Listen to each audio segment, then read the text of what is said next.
Welcome to the Chinese Canadian Museum podcast, The School Room. I'm your host, Melissa Lee, CEO of the museum. Thank you so much for joining us. Today, we're exploring the ways cantopop, mandopop has been used in North American Chinese communities to connect across generations and celebrate our shared histories. We're really excited to welcome Rochelle Kwan to the schoolroom. Rochelle, also known professionally as yiuyiu, is a DJ historian and educator based in New York City's Chinatown. She's the founder of Chinatown Records, a project that records and archives the collective histories of cantopop, mandopop, and Cantonese opera through oral history. Hi, Rochelle. Welcome to our show. Thanks for having me. Maybe let's just begin at the beginning, which is how did you get interested in these kinds of collective music histories, cantopop, mandopop in New York? I feel like oftentimes when I tell this origin story, I realize that there's multiple origin stories. You know, the unofficial one is that I grew up with my parents who were both from Hong Kong. They were always listening to cantopop at home, in the car. They had their friends over for karaoke parties all the time. But I don't think that I ever really, like myself, listened to the music that much. It wasn't until 2018, right before I was moving to New York. I was packing up my things in our childhood home. Just happened to drop something like between the couch and the coffee table, and I moved the couch for the first time.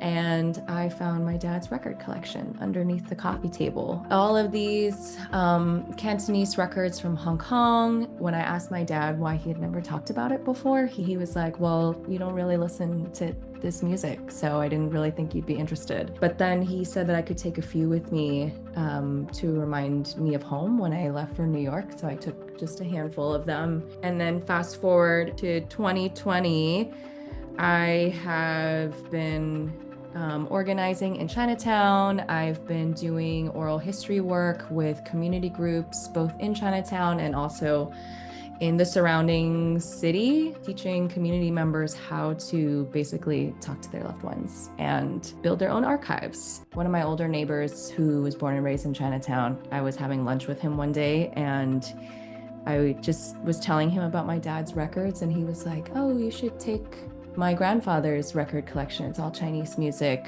and you should take this turntable and this mixer, and now you can DJ for everyone. Well, at that time, I didn't consider myself a DJ, but he basically chose me to be the DJ, and then word spread, and people heard about me from their friends, from their neighbors, from people that I knew, and people just started reaching out, asking if I would take their family's record collection. And so since 2020, have inherited 35 family record collections from families in Chinatown, here in New York City, in San Francisco, Oakland, even in Hong Kong. And it's all Cantonese Mandarin music from the 1920s all the way to the 2000s. That's really what sparked this whole project and my interest in the music. But I know that it's always lived deep in my bones because so many of these songs I'll recognize from when I was a kid with my family. For me, all of the records and the music of the archive, the magic comes from when they can come back out to play and people can hear them again. And so that's what Chinatown Records is all about, is bringing the music out of the archive and back to the people who love them and have memories with them.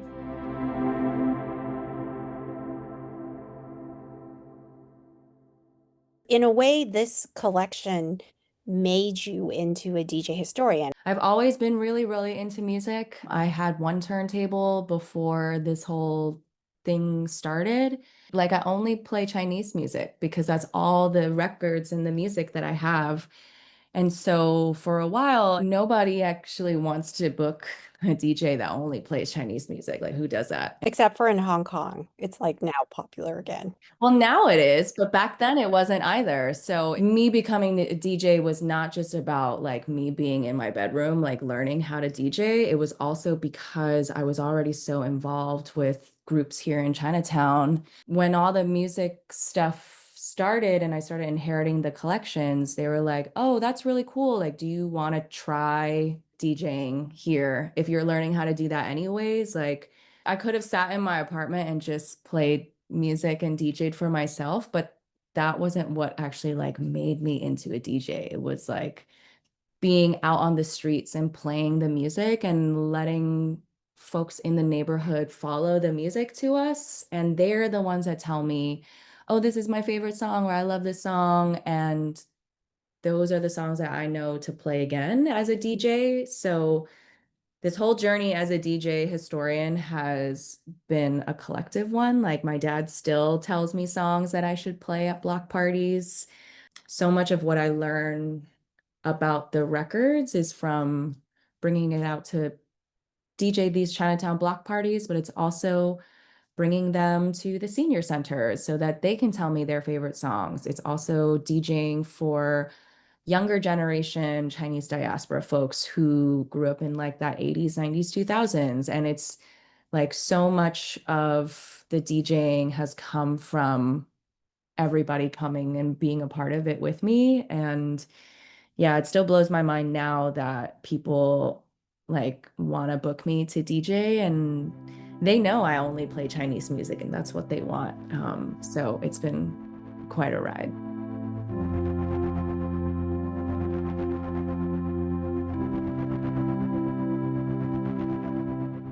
Our museum, we're in Vancouver, Chinatown, and we don't have block parties, but I would love to hear more about what that could look like and what that is like in New York. It honestly started during the pandemic when we wanted a safe place for our neighbors to see each other, and music can be a beautiful way to bring people together. And so it just started with me bringing down my turntables and the records. My neighbor would bring his speakers. We would borrow traffic cones from the street and just close the block. And then that was our block party. And so the first year or two was really just neighborhood friends and family. And I was always playing music that people in the neighborhood would recognize. And so we would get seniors coming, we would get families bringing their kids, you would get people who were just coming through the neighborhood. The first few years of it was this collective effort between Think Chinatown and this artist collective that I'm a part of called Box Set. You know, at that time, Chinatown Records was not Chinatown Records. It was just like me playing music, and the collection was just growing and growing. The power and the magic of the records are only activated when they can come out.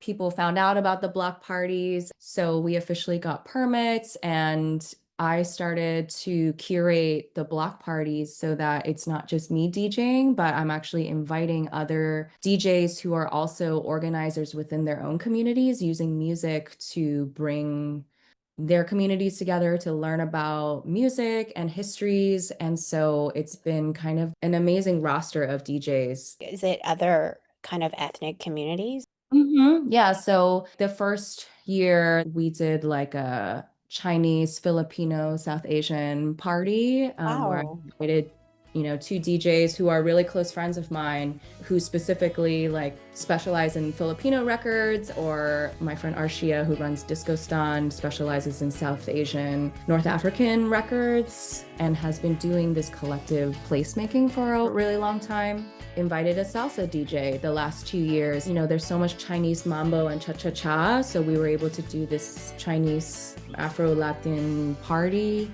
Wow. Invited, DJ Reka, who's also a good friend of mine, and we did like a Chinese Bhangra party. Chinatown has so often, people think of it as only for Chinese people, but it's not. It's like this cultural hub. It's a cultural home for so many immigrant groups who get to see an immigrant neighborhood continue to be there. And so many immigrant groups have come through Chinatown, and the block parties are really a way to acknowledge that we can all be in the same space. We can share a dance floor, we can share conversations, and it can be music that brings us together. The past few years, I've been training people in Chinatown, like neighbors who have long histories in Chinatown, teaching them how to DJ, from kids to people my age to seniors, teaching them how to DJ so that they can play their favorite songs. And so the block parties in the past few years have also become this place where this next generation of Chinatown DJs also have a stage to, share the neighborhood songs. And I've learned so much from these neighbors of mine, and to actually like be able to play music back to back together is like the perfect way to bring people together in the neighborhood. And it's not just me who's picking the songs that I like anymore. It's also, people who grew up in the neighborhood who know these songs because they grew up with them all around. So it's this really beautiful place where families and neighbors and people from outside of Chinatown and different communities can share this dance floor across generations, across borders, across neighborhoods, and just be outside together.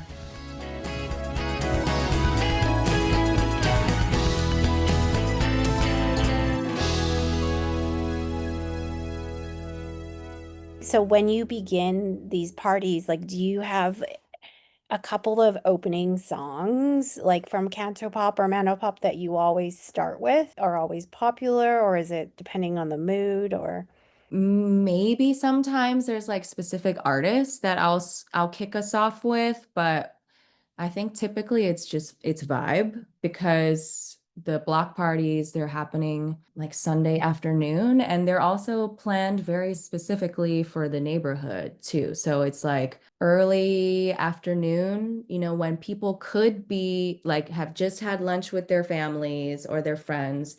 They could leave the neighborhood and go somewhere else, or they could stay and dance a bit and get thirsty and go grab a drink somewhere, or they can dance so much that they need a snack. So then they go and grab food from another Chinatown spot, or it's so hot that they need a fan, so they can go to a store like right around the corner in Chinatown. And we acknowledge that there's families and seniors living in the neighborhood. So it's always over by 8. It's not just an excuse for me to throw a party. It's like, this is actually supposed to be for the neighborhood, where I know all the businesses along the strip. They're always asking me like, when's the next block party? We get the most business like when you do block parties. When it first started during the pandemic, that was really, and still is really important to us, because Chinatown was not getting any business during the pandemic. And it was this way that we could bring people and keep people here, and also be kind of like a welcoming in to the music and culture of the neighborhood, beyond just like coming here for your boba or your groceries or whatever. At the beginning of a party, it's always just like, okay, what kind of vibe are we in today? If people are out and about, if I see a lot of Chinatown people out, I'll play like Dun Like One or Mu Yin Fong, or like the hits. And then if it's like mostly not Chinatown people, then it's like covers of songs that they would know, but it's in Cantonese or Mandarin. And they're just like so interested that they know this song, but they don't, so it really depends kind of on where we're at that day. But I will say that I always close out the party with like at least 15 minutes of karaoke, where it's 1,000% like all Chinatown karaoke songs, so that everybody can have this last like screen karaoke sesh together on the street, and then we all go home. That sounds so similar to our exhibition. We have Anita Mui and we have Teresa Tang, but we also have the cover version of George Michael's Careless Whisper, and we have Take My Breath Away, and we also have Sally Ye's 200 Degrees, but it's Material Girl. It feels amazing how you can do this and bring everyone together through the power of music, and a kind of, in a way, a shared nostalgia for a particular time period, like in a way in the 80s and 90s, where people can recognize. But I wanted to maybe talk a little bit more about what like you also do, which is in a way have families of different generations talk to each other through music. Could you tell us a little bit more about that? The DJing is just the tip of the iceberg. People know what a DJ is. It's very easy for me to explain. Well, not super easy, because I only DJ Chinese music, but it's easier to explain like I DJ, period. The DJing for me has always been this like exciting carrot that you're kind of dangling in front of everybody. But Chinatown Records started because I couldn't keep my mouth shut and I was yapping with people all the time about music. And every collection that I inherit involves a family coming over to the archive, or I go over to their place and we go through the records together. We talk about like, oh yeah, they'll tell me this is a record I remember watching my parents put on all the time. I would hear this one all the time, or this is one that I bought when I was a teenager. And all of these stories that tell me which records are special to them and which records I should obviously play as a DJ because somebody will know them. It's not like I'm a regular DJ where I'm going out to dig for records at a store. Someone has already picked the records and loved these records before I got to them. And so I already know that everything that they give me is going to be good. It's when I am inheriting these records that I'm learning so much. And so to me, Chinatown Records was always about oral history. It was always an oral history project that uses music to open up those conversations. And so it's been really exciting over the past few years to be able to host and lead these listening events, these living room listening events, where they're like public events where people can come in and I'll share the origin story of how my dad and I, with one very specific record, kind of opened up this conversation about his immigration over here. He had never wanted to talk about that before, but it was like when we were digging through the collection and he saw this record and we put it on, that it unlocked this portal like that we could go back in time, and he was finally comfortable enough to talk about it. So the listening events, I'll start with sharing that story and then actually invite people in the audience to come up and share a song that is really special to them too, and really share that you can also use your favorite songs that you heard at home to have this conversation with your family, to have a conversation with your neighbor, to whoever. You can start having these very special experiences around music, just like I am. And I'm not the only one that can do it. Since that started at the end of 2023, it's even further evolved into what I call living room stories workshops, where I've been going into schools, I've been going into senior centers, I've been going into any kind of community space and doing these workshops where we're actually starting to think about what are sonic histories, like how have our living rooms always been filled with music and stories, and how can we use these favorite songs to actually open up those conversations with people in our lives. Like just a few weeks ago, I spent a whole week teaching sixth graders how to become our next generation DJ historians. So it was this like stretched out workshop where I'm teaching them how I dangle the carrot in front of them, where I'm like, I know you all want to be DJs because every kid is like so excited about DJs. And I will teach you how to DJ, but to be a good DJ, you need to know what songs people want to hear. And to know what songs people want to hear, you have to talk to them. So first we're going to talk to people. And I'm going to teach you how to do that first using songs.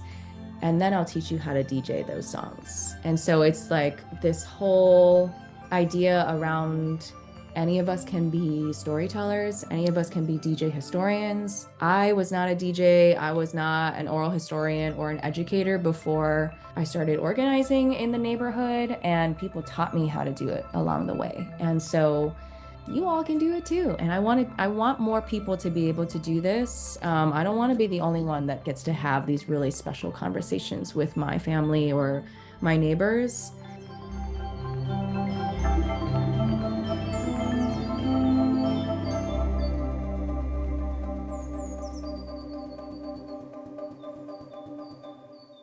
Are you able to share what that record was that like your dad? It's fun though. It's Jenny Sang. Oh, yes. And the amazing thing about that record is that it's like every Hong Kong person knows that record from that time. And especially during that time, like so many people from Hong Kong were moving to the US. And Right. so many people that I know, seniors, people my dad's age, like around that time, that was the record that got them through their immigration. Like, the other day I did a listening event where I was debuting this music video that I had made with seniors in Chinatown. And the second part of the event was the record sharing. And I felt like I had been talking too much already during the event, so I didn't actually end up sharing my dad's record. I, just turned it to the audience and was like, is there anybody that would want to share a song that is really special to them?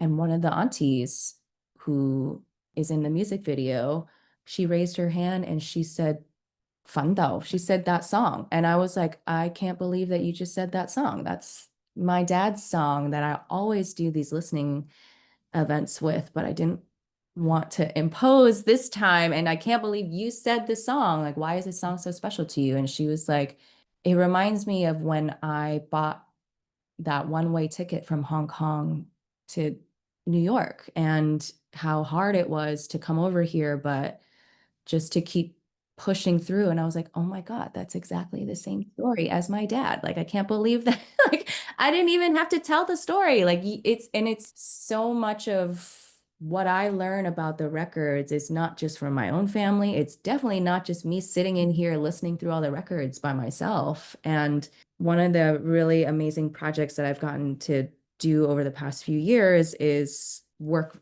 consistently in the senior center here in Chinatown, where I'll bring a turntable and I'll bring crates of records in and we'll do listening sessions. And like, we started with 3 crates and then we just like narrowed it down and down. And they all picked like one song that was really special to them. And I still am collaborating with this educator, dance teacher, choreographer. Her name is Mei Yin Ing. And she was going in every week to teach these exercise classes and dance classes with the seniors. And so every so often I would come in with the record player and all the records, and we would do a listening session. We would record stories around the songs, and I produced this mixtape. And then we brought in a videographer. She choreographed a dance with the seniors. We made this music video, and then we debuted it just a few weeks ago and had this whole like red carpet moment for the aunties. Sounds so great.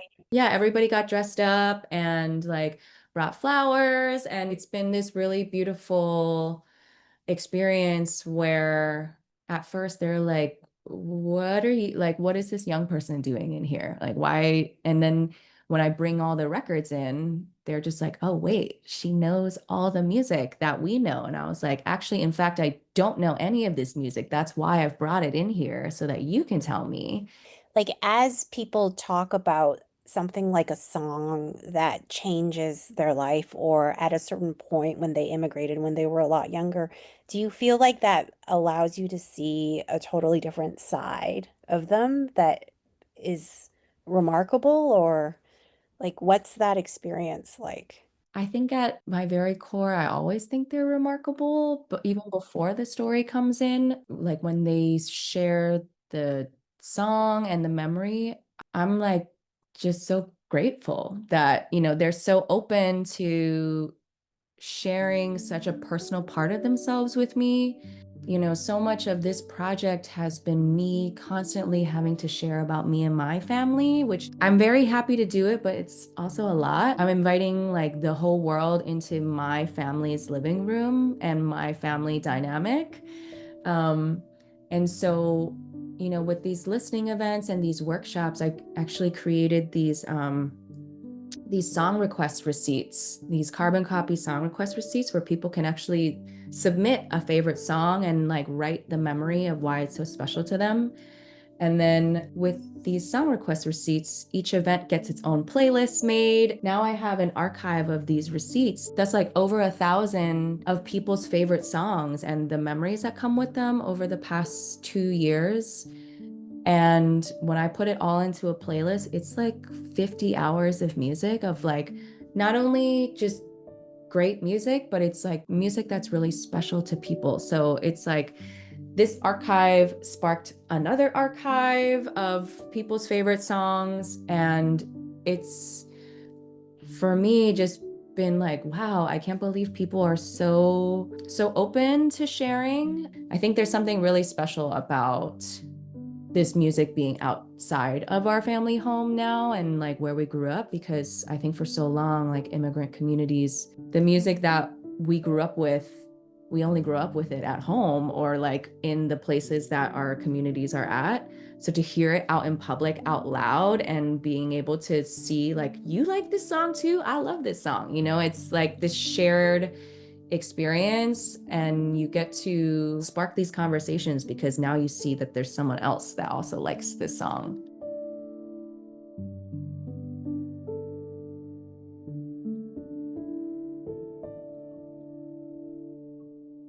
There's also the language thing, right? For us Chinese Canadians, if you were born in Canada, you didn't speak Cantonese or Mandarin except for at home, Mhm. and outside you wouldn't. So there was like always a loss of language. And then to have this revival that you're doing of music sung in Cantonese and Mandarin for the next generation, I think is something that's really like wonderful to hear and see that's flourishing in New York. Yeah, I mean it's been really cool because it's not just in New York. I've been rerouting back in the Bay Area, which is where I grew up, and my parents, when I was growing up, they worked at a bakery in Oakland, Chinatown. I, over the past few years, have been DJing and doing listening events at my childhood library in Oakland, Chinatown. And they're flying me out to DJ their 50th anniversary. Like, and every time I think about that, it just like totally rocks my world because I'm like, this plaza is where I used to pop out of to go visit my family and to go visit my parents at the bakery. And now I am DJing their records in this plaza. Like, and it's also so funny because the librarian is like, she's like, oh, please make sure to play Jungle Wing. And I was like, if only you knew, I spent my entire childhood ripping all this Jungle Wing CDs from here. Like, of course I'm going to do that. Like,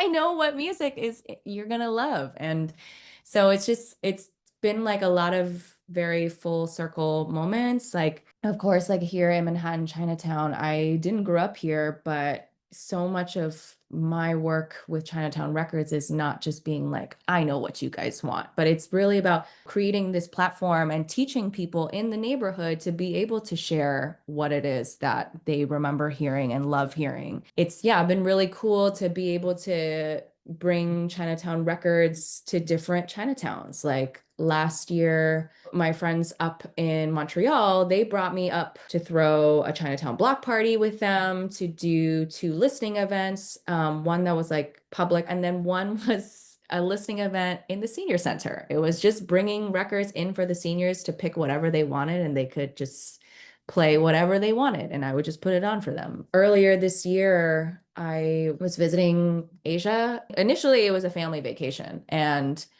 then I told friends that I would be in Hong Kong, Taiwan, and China, and they're like, "Can we book you to play?" I was like, "What?" It ended up being that they organized an entire tour in Taiwan, in China, and I like did a tour where I was only playing this music and doing workshops. And people were like so excited to hear about this diaspora experience that they have never had to think about before. And I learned so much from seeing what music hits here in Manhattan, Chinatown, but then I'm like, well, if it hits here, it probably will hit over there too. And then just to learn from, you know, playing the music out on the streets in San Francisco, Chinatown, Oakland, Chinatown, Montreal, Seattle, like it's been such a trip to even be in all of these different places and to see that the records and the music are opening like so many new doors for people to experience the music again, from seniors hearing the music for the very first time since they left home, to kids in the diaspora who grew up here and they're just like, oh yeah, I remember this song somewhere. Like, I don't know where I know it from, but to be able to share a space together. So much of this project has taught me like how playful we can be with it. You know, I've been working with these seniors for the last 2 years or so, and every time I go in there, like my canto is pretty good, but there's always going to be words that I don't know and I just kind of stumble through it. But because they know me and they know that I'm so excited to be there and like excited to be with them, they're always helping me through. They're like, oh, did you mean this? Did you mean this? And so like the last week when we did the music video debut, it was the first time that I led a listening event both in English and in Canto. And I was like, I am petrified out of my mind to be up here doing this right now, but I'm doing this so that all of us can feel like this is a space for us. Like the aunties can understand what's happening, the young people can understand what's happening, and it's just like a playful mess of ABC up here.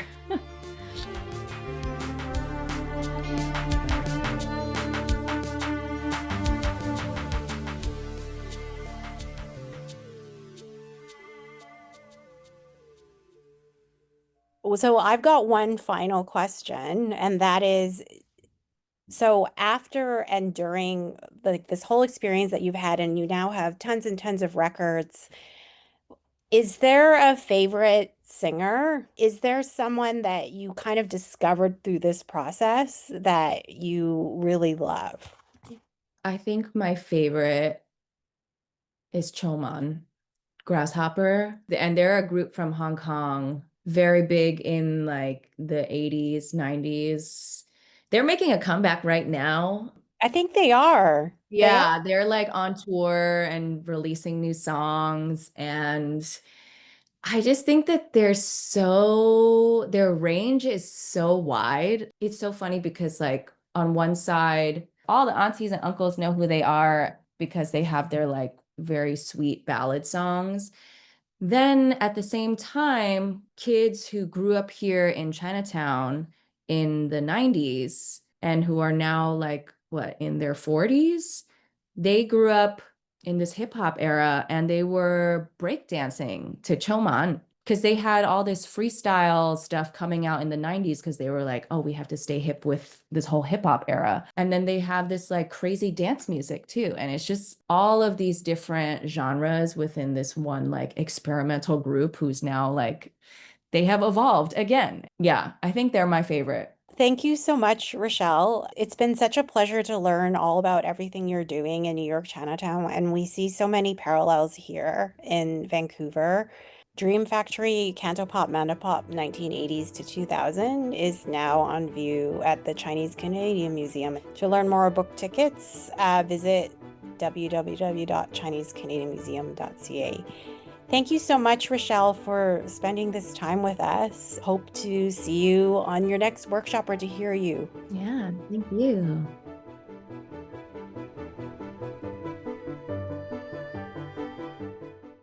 This podcast was recorded on the traditional territories of the Musqueam, Squamish, and Tsleil-Waututh peoples. We invite you all to reflect on the territories that you're on and the host nations and pay respect to their elders, past, present, and emerging. To learn more about the Chinese Canadian Museum and book tickets, visit us at www.chinesecanadianmuseum.ca and follow us on Instagram at ccmuseumbc for updates. The Schoolroom is presented by the Chinese Canadian Museum, hosted by Dr. Melissa Karmen Lee and produced by Rosalie Gunawan. Production is supported by Noah Taylor. The theme music and original audio was created by Joshua Young, and graphic design is by Studio Pian Pian He and Max Harvey. Stay tuned for the next episode of The Schoolroom, available wherever you get your podcasts.